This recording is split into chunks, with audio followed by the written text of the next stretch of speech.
Hi everyone, welcome to another exciting edition of Words, Images, and Worlds. On this episode, I am having a second chat, and it's my great delight to do so with Kim DeMulder. Kim, may I call you Kim? Is that okay?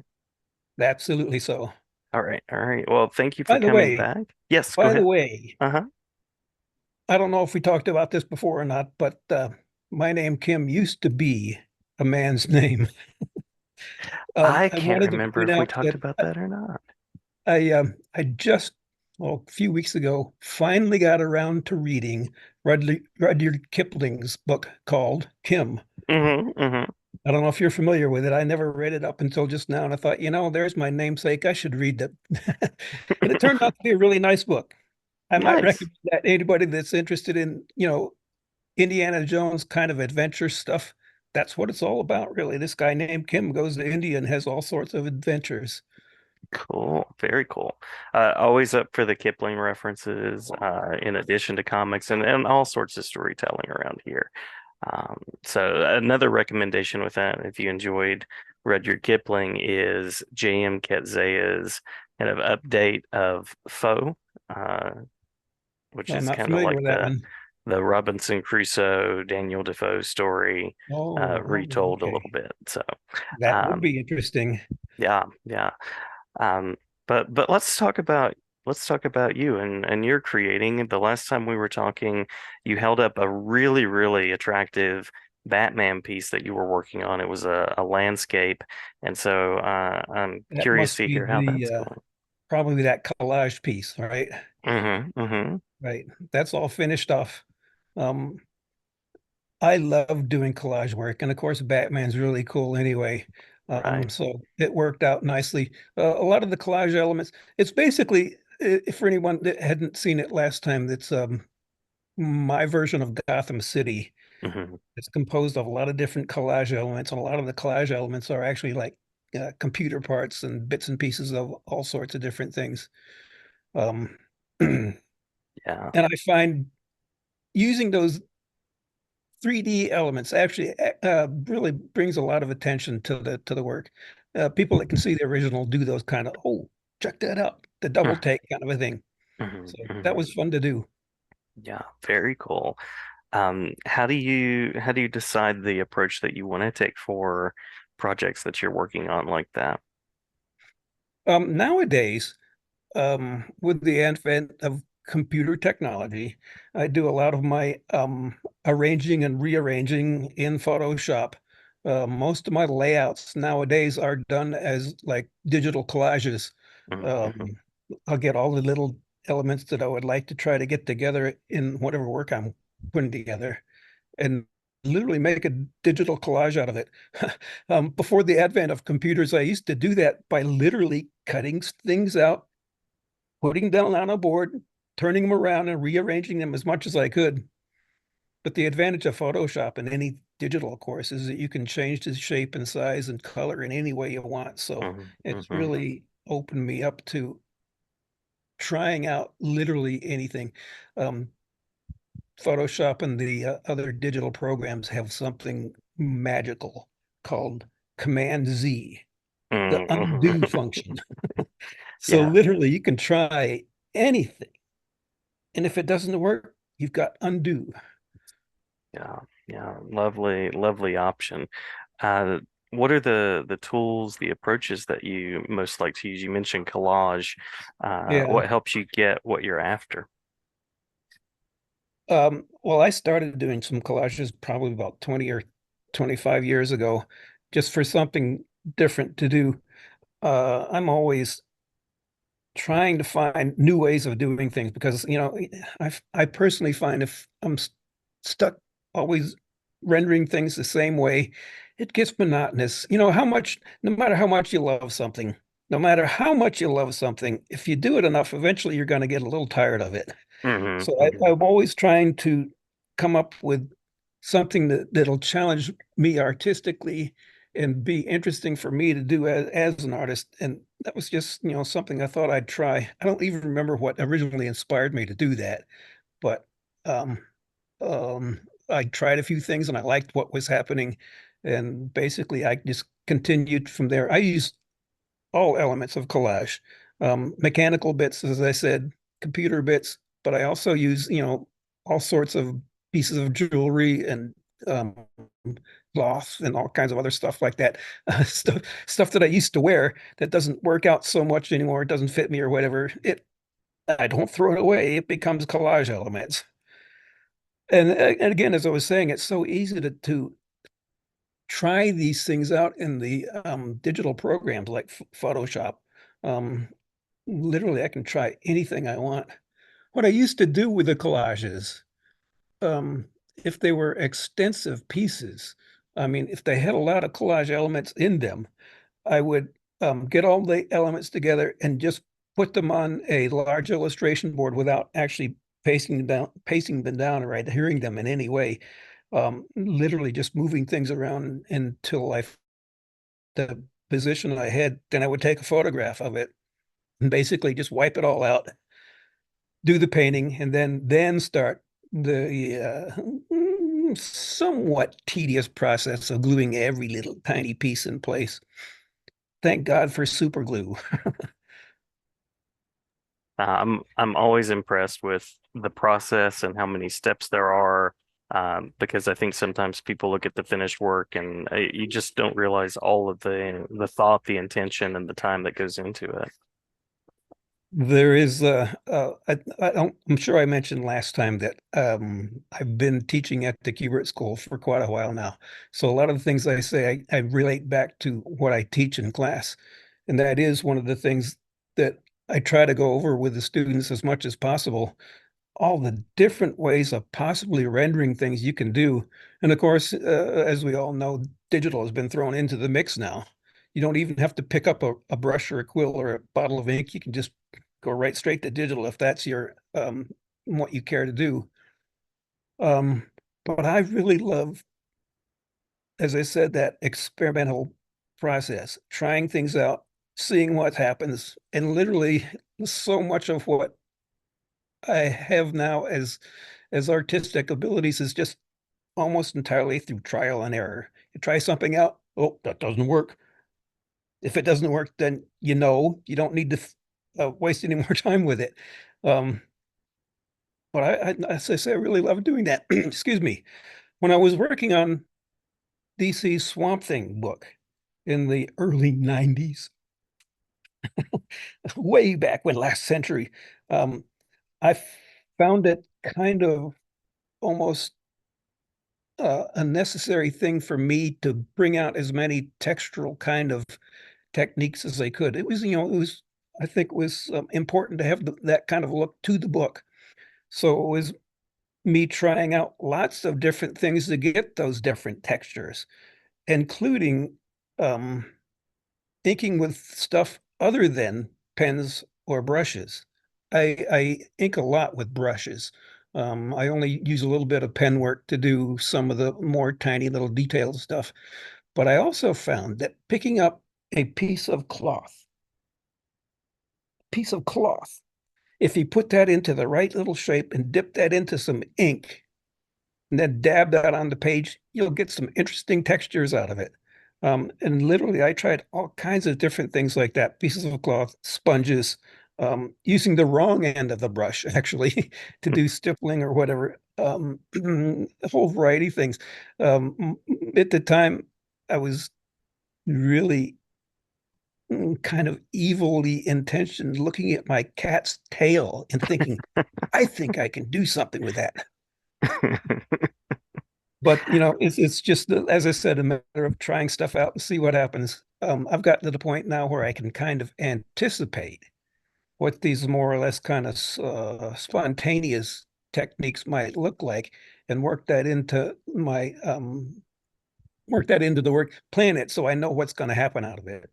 I Mm. actually give that as an assignment to my students at the Cuba School. Is I require them to use things other than pens and brushes, and generally the students make a horrible mess of it. But that's first time you try anything, that's quite often going to be the case. But it's good. I personally like to see artwork that has a combination of very carefully rendered stuff and some more spontaneous kind of look. And there are a lot of really good artists that do that kind of thing. Bill Sienkiewicz is the one that comes to mind right away. I don't know if anybody's seen the stuff that he's been posting. He does these wonderful portraits that Hmm. have a huge variety of techniques in them. And some of it looks like he literally just took a brush and went splat, Where there are a number of other things within that where you can see he's very carefully rendering stuff. Frank Frazetta did that in his paintings too. He had that remarkable ability to incredibly render stuff with precision and detail, and at the same time, literally what I said, like I said, taking a big brush and just kind of attacking the page with it. Hmm. And you got to be real careful with that kind of stuff. Obviously, as I said, if you don't have much experience doing that and don't really know what's going to happen with it, you could just make a mess of it. Yeah. And Well, I guess that's again another area where digital artists have a little bit of an advantage with that magic undo function. yeah, definitely. Well, talking about the cat's tail, that's ironically linking to one of my questions, which is, what mark do you hope you've made in comics? So you can take that literally, you can take that figuratively, um, but that was one of the questions on the list, actually. Yes, it was. And I thought about that, and obviously, I know I've left my mark in comics. I to give a little bit of an example of that. Um, when I first started out, I had a ledger a ledger book. I would literally write things down for Mhm. every job that I had, including the total number of pages that I had worked on. It was like a running total. And this is ink work that I'd done over a course of like 20, 25 years. In the 90s, mid to late 90s, somewhere along that line, I stopped keeping track because I'd hit something like 5,000 pages. I Wow. realized I've done 5,000 pages. I stopped keeping track at that point. I don't know, it's probably doubled by that time. And you know what? That's not really a huge amount compared to some people like, Joe Kubert, who's probably done 10,000, 100,000. Other people like Jack Kirby, you may have done 1 million pages. You never know. Yeah, yeah, Um, Somebody's going to have to add up all these pages and see what it's like. But just the sheer volume of that, um, there's got to be at least, that much of an impact. And the other thing I would like to say, as far as the impact I've had on the comics field, is through my teaching at the Kubert School. mm-hmm. Um, I feel like I've had a hand, however small that might have been, a hand in, helping a lot of these artists get their start in the field. And it's Yeah, not just because of me, but at least I had a little piece of the action to help these guys get going again. So I know that there are a number of graduates that I've kept up with that have gone on to successful careers that were students of mine, and it's very gratifying. But knowing that along with the artwork I've left behind, I've I've had that little influence on quite a number of successful artists. yeah, yeah. Teaching is something that comes up a good bit on the show. So, there really is nothing exactly like it. I've been teaching it at the Kubert School since 1989. Nice, So nice. that's a lot of students that come and go. Quite a Uh, mark, indeed. and it's actually been very helpful to me too, because the students I get, particularly at the Kubert School, are really talented people. Mm, And it really kind of keeps me on my toes. And not only that, but as talented as they are, I have to honestly admit I learn a lot from them too. mm. Yeah, yeah. They keep Uh, me up with computer technology, if nothing more. Well, it's one of the blessings, I guess you could say. One of the benefits of teaching is you get to learn as well. Absolutely. The old cliche, I'm sure you may have heard this. If you want to learn something, you should try teaching it. Hmm. It's absolutely true. Yeah, I tell them right off the bat, I've learned as much from my students as I think any of you are going to learn from me. And I'm happy to have that. yeah, yeah. Well, just a quick follow-up, and then I think we have one more question. I'm actually working on a book chapter. No, it's an article, I'm sorry, about Swamp Thing. So you were talking about getting those textures. Just curious about anything that you would want to share as far as what it was like to create that visual world. I would have been happy staying on Swamp Thing forever because that really it felt like that was exactly what I wanted to do artistically. Um, Textural and very illustrative kind of rendering. My favorite influences are people like Franklin Booth and Joseph Clement Call and a number of others, people that have inspired people like Bernie Wrightson, of course, and Mm-hmm. Frank Frazetta. And that just that early 1900s, late 1800s illustrative era. I still look at that kind of thing and it just wows me. I look at that and I Yeah. just honestly I look at some of that stuff and I just go, wow. And that's one of the things that I like to try to do also. And I had that ability to do that in Swamp Thing. That's what, as I said, the book should have that kind of a look, in my humble opinion. I think it started with Bernie Wrights and continued with Steve Bissette and Toddleben and Tom Mandrake and everybody. Hmm. Um, Hmm. but as I said, that would have been happy for me to stay on that book. I think we probably mentioned somewhere along the line anyway. The only reason I stopped working on it because the book was canceled. Yeah. Yeah. But I'm That's a intrigued thing that about the happens to the great article. books. What about the article you're going to be doing? Oh, I just started putting together some pieces. He's a character that I've always wanted to do some writing about. I've written about a couple of different characters, and he's just one that's always interested me. So, putting together something that uses the theory system of roots and commenting on kind of how the stories link together. I'll be glad to send it to you if you want to look at it Sounds cool. sometime. I'd love to read it. Yeah. Yeah. Um, I was again happy to get on the book because Swamp Thing had always been a favorite character of mine anyway. I also have to admit Marvel's Man Thing was also a really cool character. I liked them Hmm. both. Hmm. Um, but I had the chance, of course, to work on Swampy, so he's become, kind of partial to me. Swampy. Yeah. Yeah. I have a There are a publisher lot in of mind. incredibly creative people that have worked on those books, so Hmm. there's a rich history involved in that. Hmm. Absolutely.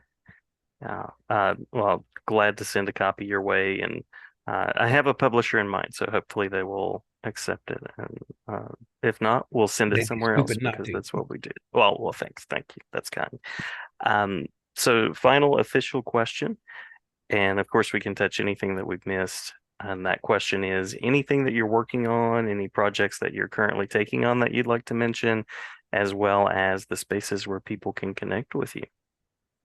Actually, what I'm going to be doing for the next 2 to 3 weeks is putting new pieces together for a comic convention I'm going to be doing. I don't do many shows anymore, but there's still a couple that I like to get to. And there is one at the end of the month.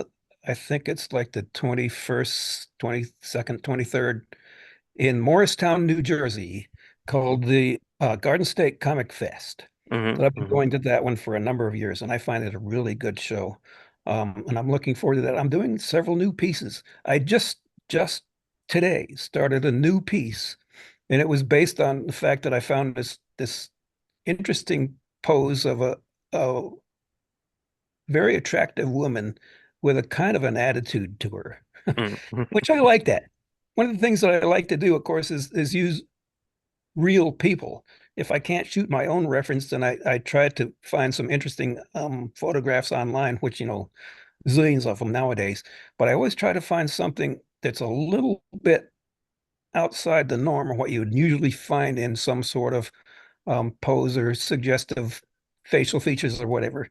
Hmm. And this girl had a real attitude to her. And I thought, well, what do I want to do with this girl with an attitude? What hasn't been done before? And I started fiddling around and I thought, a mermaid with an attitude. There you go. She's going to be carrying a sword and got tattoos and stuff like that. So I just started doing that today. Um, I've also just finished up another full color painting. that I started months ago. It's just now got finished up. That I'll have that and two or three other pieces that I have in mind to get ready for this show. So anybody in the New Jersey area, northern New Jersey around the Morristown, Dover area, nearby where the school is, obviously, um, Hmm. stop by. I'll have all kinds of good stuff. Uh, the other bit of promo I'd like to do in that regard is, of Hmm. course, when I do these shows, I don't bring only just my own artwork. I lived with the fantasy painter Rowena for many years, who's passed away a couple of years ago now. Hmm. Um, and I have all of the original art that she retained. So I bring quite a lot of that to the shows with me also. Her originals and many of her prints too. So it'll be me and the art of Rowena. The other show I would mention is the Kubert School is actually putting together a book convention that will be at the school. That will be in Ah, July. I nice, remember the name of nice. it. Don't remember the date. I think we did have our first one there last year, and they're planning on another one in July. I don't remember the date, but Cubicon. I think it's called Cubicon.